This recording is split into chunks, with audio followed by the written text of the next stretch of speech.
오늘은 추수감사절입니다. 추수감사절 여러분 생각하면 모든 것이 은혜고 또 감사 아닐까요?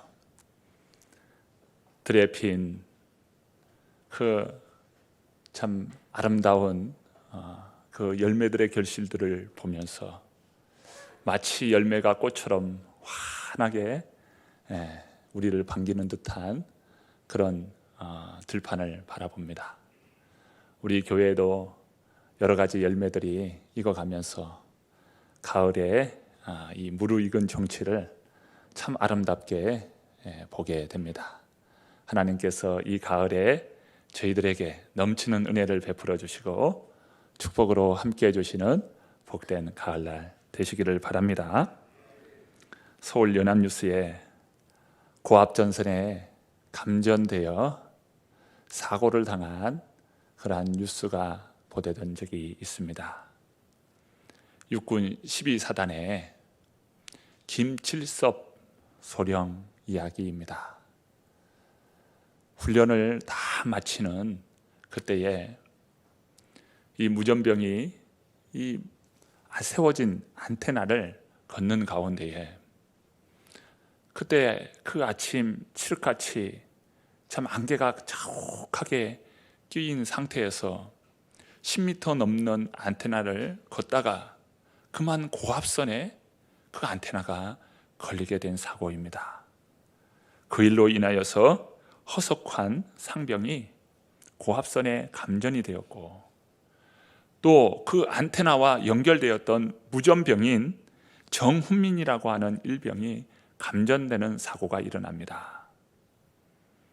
이 김소령은 자신도 감전되어 몸이 떨리는 상황 가운데에 무전기를 붙잡고 있던 이 정훈민이라고 하는 그 일병을 구하기 위해서 그 뒤에서 이렇게 그 일병을 감싸 안아 떼어내는 과정 가운데에 그 고압 전류가 심장에 먼저 통과하면서 그만 실신하고 마는 사고가 벌어집니다. 그 일로 인하여서 강릉 아산병원으로 후송되는 가운데에 그만 가는 길에 숨지게 되는 사고가 일어납니다. 또 한 사건이 있습니다. 살인죄를 저지른 자신이 가석방 될 수 있도록 도와주었던 대학 교수를 살해한 사건입니다. 검찰은 피고인이 전애인을 살해한 혐의로 이 사형 선고를 받은 후에 무기 감형과 가석방 과정을 도와주었던 이모 교수를 어떤 연유에선지 모르지만 그를 살해하는 이러한 사건이 일어납니다.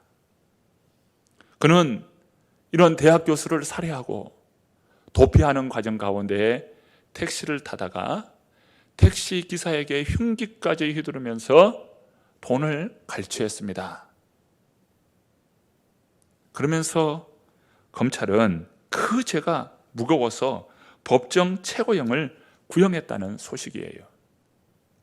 우리는 두 사건을 보면서 인생의 양극단의 모습을 보게 됩니다. 오늘은 추수감사주일이죠. 우리는 그 사건을 마주하면서 정말 은혜에 감사하고 그 감사함을 누리면서 생명을 살리는 그런 삶을 살 것인가? 아니면 내게 주어진 참 일들이 제대로 풀리지 않는다고 하여서 은혜도 모르고 감사도 모르고 그렇게 인생을 살 것인가? 우리는 이 아침에 생각해 보게 됩니다.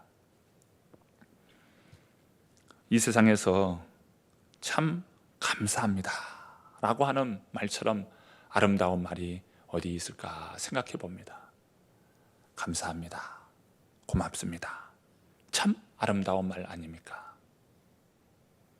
감사합니다. 참 고맙습니다. 그런데 이 감사는요, 사람의 마음속의 기억으로부터 온다는 사실이에요. 영어의 감사하다라고 하는 표현과 생각한다라고 하는 표현은 다 같은 어원에서 왔어요. 그러니까 감사가 바른 생각과 바른 생각의 흐름이 흐르면은 감사가 나오는 거고요. 생각이 곁길로 가고 생각이 비뚤어지면은 불평과 불만이 나온다는 거예요. 우리의 생각이 여러분 하나님께로 향해 보십시오. 그러면 감사가 넘치는 겁니다. 나 같은 인간을 무엇이라고 하나님께서 이처럼 사랑해 주시는가? 나 같은 사람이 무엇이라고 하나님의 자녀가 되도록 하셨단 말인가? 지옥 인생이 천국 인생 되고 하나님을 아버지로 섬기며 살아갈 수 있다는 것, 여러분 생각만 해도 감사가 넘치지 않습니까? 감사에는 참 세 가지 부류의 사람을 생각해 볼 수가 있어요. 한 부류의 사람은 감사가 전혀 없는 사람입니다. 자신의 삶을 이기적으로 살아가는 거예요. 잘하면 누구 자랑이에요? 자신의 자랑이 되는 겁니다. 잘못되는 일이 있으면 그것은 남 탓으로 돌리는 거예요. 여러분, 이러한 삶에는 감사가 어디 있어요? 다 자기 잘난 맛에 그냥 자기가 잘해서 자기 자랑으로 살아가는데 어떻게 감사가 있겠습니까? 또 한 부류의 사람은 말로서는 감사한데 마음으로는 감사하지 못하는 사람이에요. 형식적인 감사라 말할 수 있죠. 많은 사람들이 이런 형식적인 감사 생활을 하고 있지 않는가, 그런 생각을 또 해보게 됩니다. 말은 분명히 감사합니다 하는데 마음은 없는 겁니다. 이런 것은 형식적인 감사 아니겠어요? 또 한 부류의 사람은 감사를 생활화하며 매 순간을 감사로 사는 사람입니다. 삶의 어떠한 형편이든지 간에 어떠한 상황이든지 간에 감사하는 것이지요. 우리가 잘 아는 욥이라고 하는 인물이 있지 않습니까? 욥은 고난 가운데서도 감사를 잃어버리지 않고자 부단히 했었던 사람인 것을 보게 됩니다. 욥기 2장 10절의 말씀입니다. 그가 이르되 그대의 말이 한 어리석은 여자의 말 같도다. 우리가 하나님께 복을 받았은즉 화도 받지 아니하겠느냐 하고 이 모든 일에 욥이 입술로 범죄하지 아니하니라. 항상 감사를 생활화하는 사람, 감사할 줄 아는 사람, 여러분 이것이 참 귀한 삶 아니겠습니까? 어느 민족에게나 이 가을 추석 때가 되면은 축제를 합니다.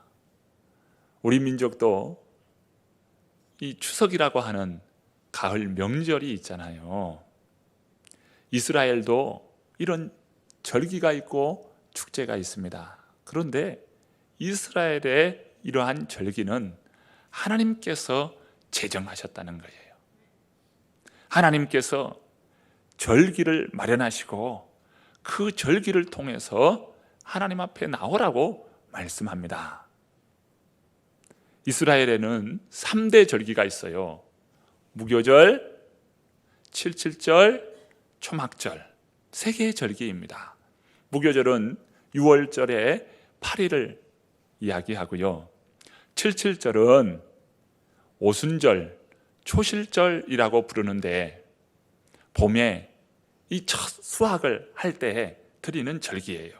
그래서 이 날을 초실절이라고 불렸습니다. 또한 이 절기는 오순절이기도 하죠. 그리고 또 하나의 절기가 바로 초막절입니다. 오늘 본문 말씀이 바로 초막절을 말씀하고 계십니다. 초막절, 이 절기는 히브리 달력으로 티시리라고 하는 이 달에 바로 우리 달력으로 하면 10월 초 정도 됩니다. 가을 추수이지요.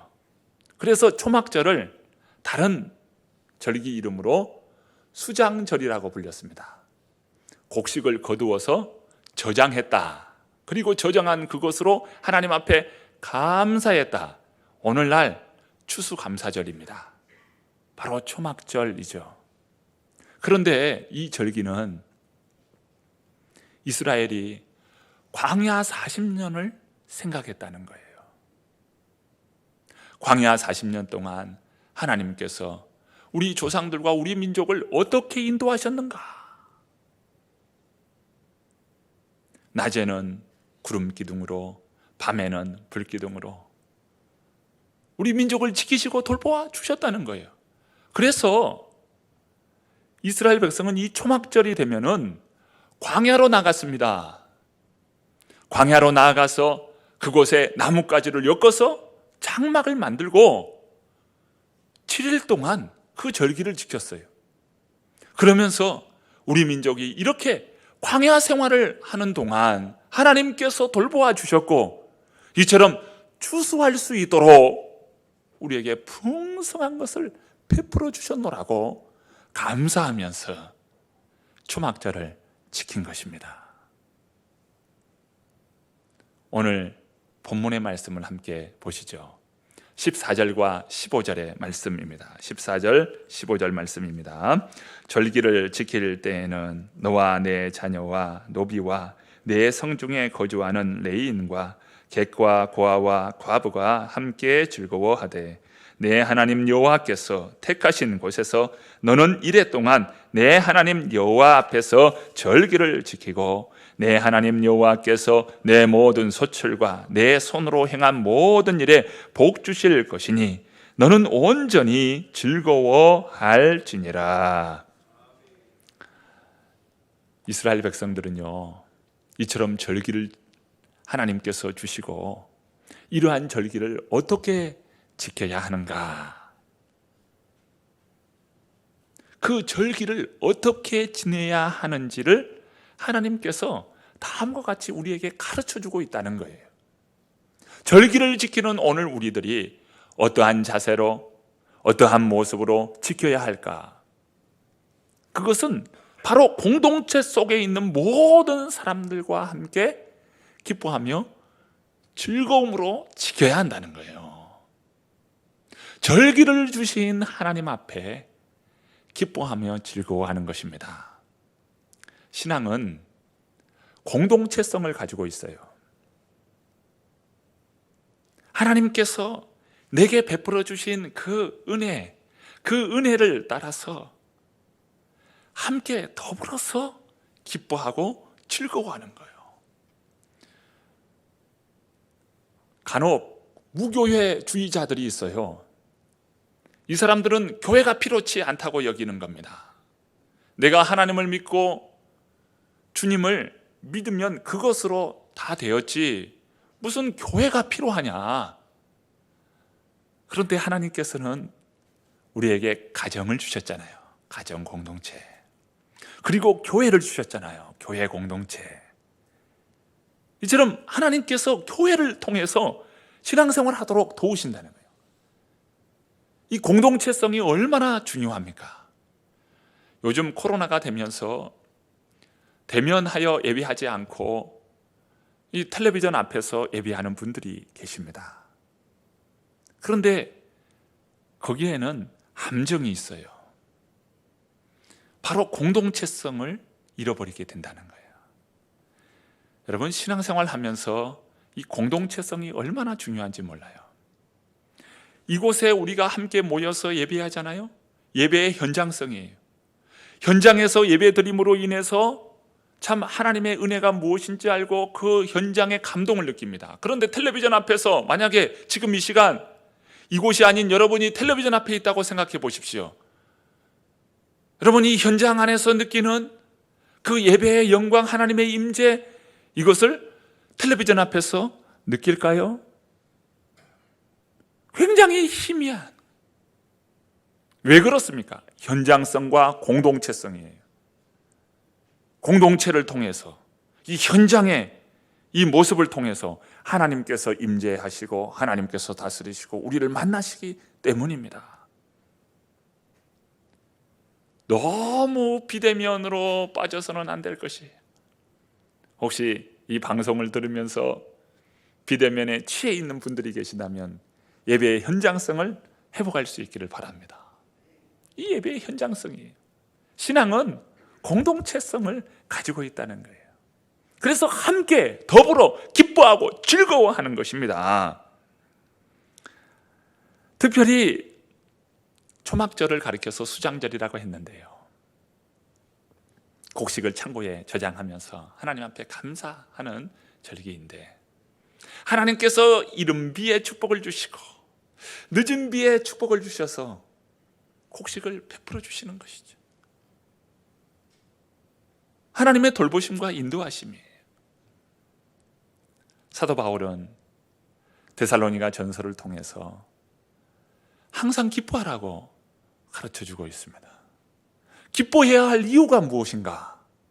바로 그것은 예수 그리스도 안에서 너희를 향하신 하나님의 뜻이라는 겁니다.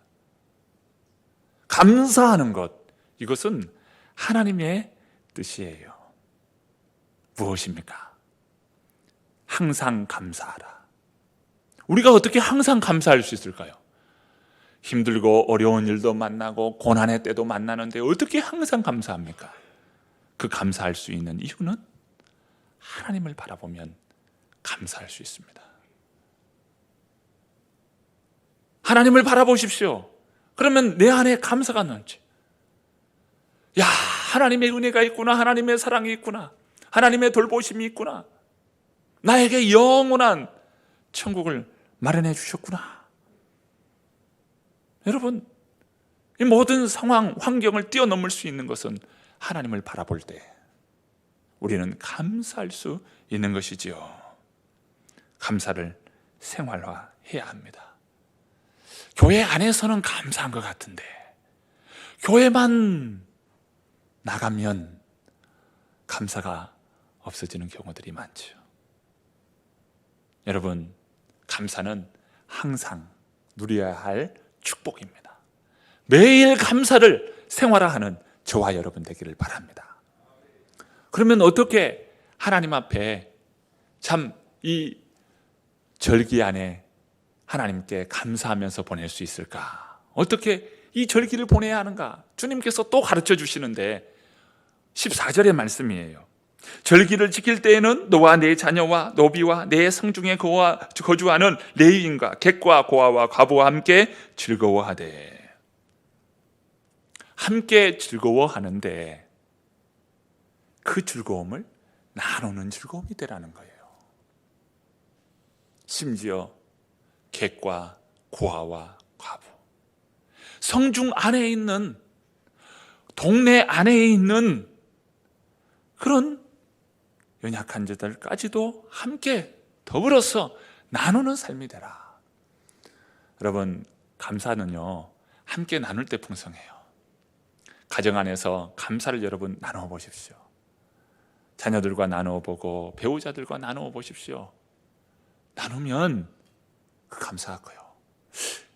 각자의 그 감사의 폭과 넓이와 그 깊이가 다 다릅니다. 상황과 환경을 대하는 태도들이 다 달라요. 감사가 저마다 다릅니다. 여러분, 나누다 보면 감사가 보다 풍성해지는 겁니다. 교회 안에서도요, 감사를 서로 나눠야 돼요. 감사를 나누면 나눌수록 그 감사는 보다 큰 감사가 되고 하나님 앞에 영광 돌리는 그런 은혜까지 나아가게 됩니다. 이게 감사인 거예요. 감사는 나눔인데, 특별히 사도행전에 나타난 초대교회를 생각해 보지 않을 수가 없습니다. 사도행전 2장 44절부터 47절까지의 말씀입니다. 믿는 사람이 다 함께 있어 모든 물건을 서로 통용하고 또 재산과 소유를 팔아 각 사람의 필요를 따라 나누어 주며 날마다 마음을 같이하여 성전에 모이기를 힘쓰고 집에서 떡을 떼며 기쁨과 순전한 마음으로 음식을 먹고 하나님을 찬미하며 또 온 백성에게 칭송을 받으니 주께서 구원받는 사람을 날마다 더하게 하시니라. 초대교회 안에 구원의 은혜가 임하였습니다. 성령으로 충만하였습니다. 그리고 나타난 것이 함께 나누는 일이었습니다. 은혜의 공동체는 나누는 공동체예요. 교회의 바른 모습은 나눔 가운데 있습니다. 이게 건강한 교회의 모습이죠. 교회만 그렇습니까? 성도도 마찬가지죠. 성도 또한 나누는 삶이 될 때 건강한 신앙인이 되는 것이죠. 우리 온 성도님들은 나눔을 실천하는 이 가을이 되시기를 바랍니다. 나눠보면 풍성하게 되고 그 풍성한 것으로 하나님 앞에 더 감사함으로 영광 돌리게 됩니다. 자, 어떻게 하나님 앞에 이 절기를 지켜야 하는가? 그 다음 세 번째 가르쳐 주시는 말씀이 16절과 17절의 말씀입니다. 자, 16절, 17절 말씀을 함께 읽어봅니다. 너의 가운데 모든 남자는 1년에 3번 곧 무교절과 77절과 초막절에 내 하나님 여호와께서 택하신 곳에서 여호와를 배웁되 빈손으로 여호와를 배웁지 말고 각 사람이 내 하나님 여호와께서 주신 복을 따라 그 힘대로 드릴지니라. 하나님께서는 절기를 지키며 나올 때 어떻게 이 절기를 지켜야 하나 할 때 빈손으로 배웁지 말라고 말씀합니다. 우리 성도님들은 추수감사주일을 맞이해서 정성을 다하여 하나님 앞에 예물을 드렸습니다. 그런데 하나님께서 무엇이 부족해서 우리에게 이처럼 요구하실까요? 빈손으로 배웁지 말라고 왜 하나님께서는 명령하신 것입니까? 뭔가 부족해서요? 그 이유는 오늘 본문 12절에 나타납니다. 본문 12절 말씀을 함께 읽겠습니다. 너는 애굽에서 종되었던 것을 기억하고 이 규례를 지켜 행할지니라. 종되었던 인생을 구원하여 주셨다는 거예요. 여러분, 우리가 하나님 앞에 나오는 것은요, 우리의 정성을 가지고 나오는 거예요. 왜 우리의 정성을 가지고 나올까요? 하나님께서 베풀으신 은혜 때문입니다. 은혜 안에서 하나님 앞에 나오는 거예요. 하나님 앞에 우리가 감사하잖아요. 나 같은 인간을 구원하여 주시고 성도라고 하는 그 이름을 주시고 참 귀한 직분까지 허락하여 주셔서 이렇게 하나님을 섬기게 되지 않습니까? 얼마나 감사할 일입니까? 성경에 감사를 표현하는 단어는 이 토데라고 하는 단어입니다. 히브리어 토데인데요, 그 의미는 세 가지로 말해볼 수 있어요. 첫 번째는 은혜의 고마움을 느끼다 라고 하는 의미입니다. 두 번째는 고마움을 베풀어 주신 것에 대해 찬양한다 라고 하는 의미입니다. 세 번째는 고마움에 대하여 살해한다, 이런 의미를 가지고 있어요. 이게 감사라고 하는 의미입니다. 신약 성경은 유카리스테오라고 하는 표현인데요, 이거는 감사의 마음을 담아서 보답하다, 이게 감사의 의미이죠. 히브리어가 말하는 거나 또 헬라어가 말하는 거나 이 감사의 표현은 하나님 앞에 보답하는 겁니다. 그러면 하나님 앞에 보답하되 어떻게 보답해야 하나 이거예요. 어떻게? 어느 수준으로 보답해야 하나? 오늘 말씀해 보니까 힘대로 하라, 힘대로.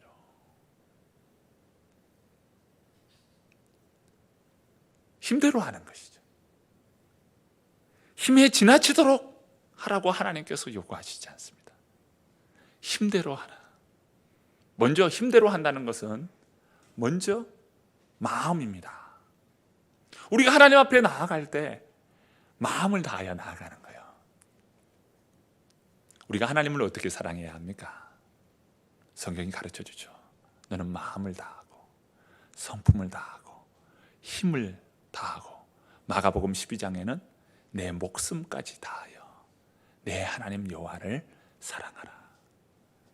우리가 하나님을 사랑하되요 마음을 다하고 우리의 성품을 다하고 심지어 목숨까지 다하여 하나님을 사랑하는 거예요. 여러분, 그 사랑의 마음으로 이 예배하는 우리 성도님 줄로 믿습니다. 여러분, 우리가 하나님 앞에 나아가되 하나님 앞에 이 사랑의 마음으로 나아가는 것이죠. 이 하나님을 사랑하는 것, 이거 신앙의 핵심 아닙니까? 그 하나님 앞에 나아갈 때 마음이 없어요.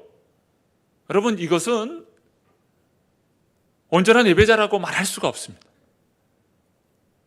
아무리 많은 것을 가지고 하나님 앞에 나아간들 마음이 없다면 그것은 온전한 예물도 온전한 정성도 아닐 것이죠.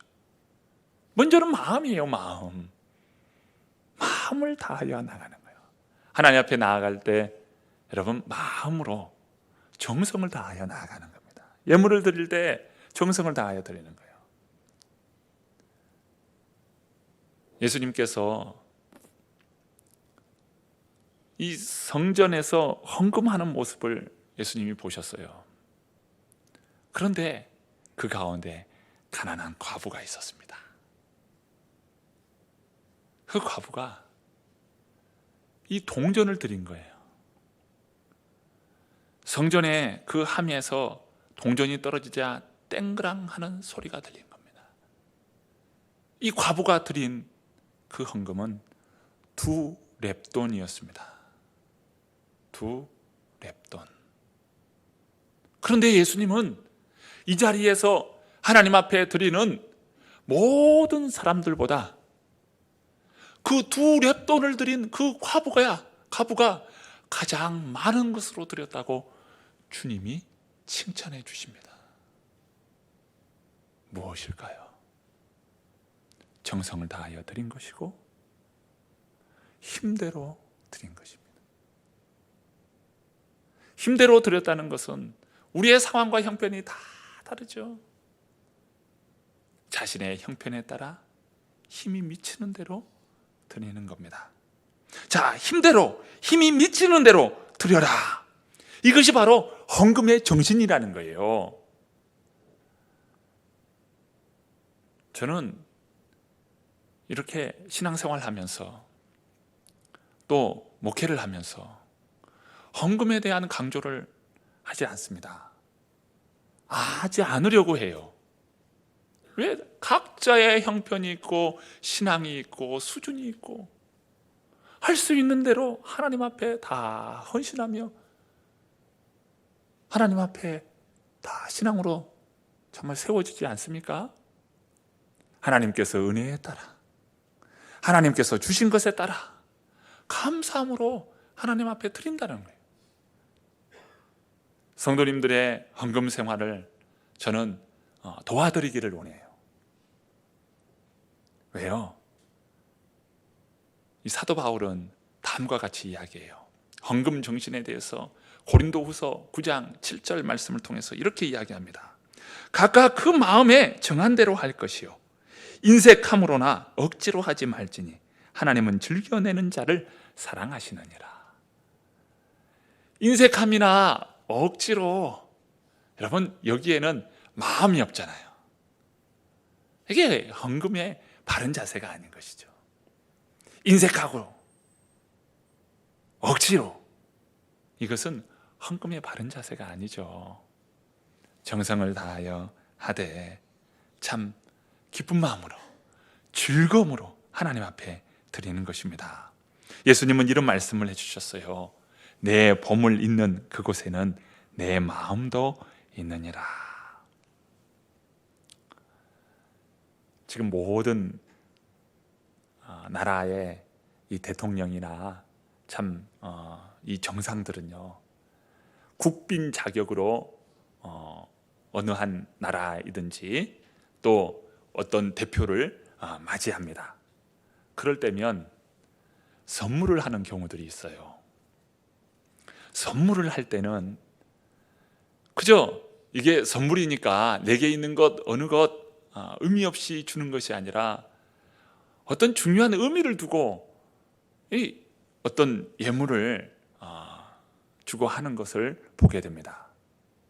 최근에 제가 인상 깊게 생각했던 그 예물은 전 문재인 대통령이 이 뭉툭한 십자가를 방문한 교황에게 주는 그 모습을 보았습니다. 아주 십자가는 투박했습니다. 아주 거칠었습니다. 손에 딱 잡으면 잡힐 만한 그런 크기의 뭉툭한 철로 만든 십자가였어요. 그런데 그 십자가의 그 재료가 휴전선에 버려진 철조망을 녹여서 만든 십자가였습니다. 바로 통일을 염원한 십자가였던 거예요.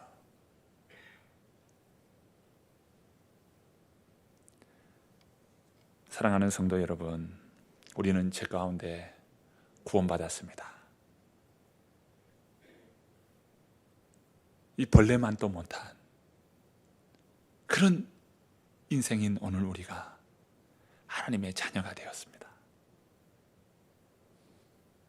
지옥 인생이 천국 인생이 되었어요. 영원한 생명을 누리게 되는 그런 은혜를 다른 누구가 아닌 바로 내가 누리게 되었습니다. 여러분, 이것을 생각하면 여러분 감사하지 않을 수 없지 않습니까? 여러분, 무엇을 감사의 조건을 삼으면서 여러분 인생을 감사의 삶으로 사시겠습니까? 1948년 여순 반란 사건 때 손양원 목사님의 두 아들 동인과 동신 두 아들이 한날에 순교하였습니다. 장례식을 치르면서 손양원 목사님은 흐르는 눈물을 닦으면서 9가지의 감사를 고백합니다. 잠깐 그 고백을 여러분께 소개하고자 합니다. 주님, 감사합니다. 나 같은 죄인의 혈통에서 순교의 자식을 나게 하시니 감사합니다. 허다한 많은 성도 중에서 이런 보배를 나에게 주셨으니 감사합니다. 삼남 삼녀 중에서 가장 귀여운 맏아들과 둘째 아들을 바치게 하시니 감사합니다. 한 아들의 순교도 귀하거늘 하물며 두 아들이 함께 순교했으니 더욱 감사합니다. 예수 믿고 좌석 종신해도 복이라 했는데 전도하다 총살 순교했으니 더욱 감사합니다. 미국 가려고 준비하던 아들이 미국보다 더 좋은 천국에 갔으니 내 마음이 안심되어 더욱 감사합니다. 내 아들을 죽인 원수를 회개시켜 아들을 삼고자 하는 사랑의 마음을 주신 하나님께 감사합니다. 내 아들의 순교의 열매로서 무수한 천국의 열매가 생길 것을 믿으면서 감사합니다. 역경 속에서도 하나님의 사랑을 깨닫게 하시고 이길 수 있는 믿음을 주신 하나님께 감사합니다. 하나님 앞에 감사하지 않을 인생이 어디 있습니까? 이 자리에 계신 우리 성도님 한 분 한 분 바라볼 때 우리 성도님들의 삶의 자리에서 감사 못할 분들이 어디 있을까요? 두 아들의 죽음 앞에서 하나님 감사합니다. 눈물을 닦으며 고백하는 이 목사님의 감사의 모습을 보면서 여러분, 오늘 우리들의 삶에서 감사하지 못할 분들은 없으리라 믿습니다. 우리가 감사를 찾을 때 감사의 조건은 하늘로부터 하나님께로부터 우리에게 주시는 감사임을 오늘 우리들이 고백한다면 오늘 사도 바울이 말한 고백 범사에 감사하라, 이는 그리스도 예수 안에서 너희를 향하신 하나님의 뜻이니라. 이 말씀을 온전히 이루어가게 됨을 믿습니다. 우리 성도님들을 이 감사의 계절에 축복하고 넘치는 은혜의 감사를 누리는 복된 성도님들 되시기를 축원합니다.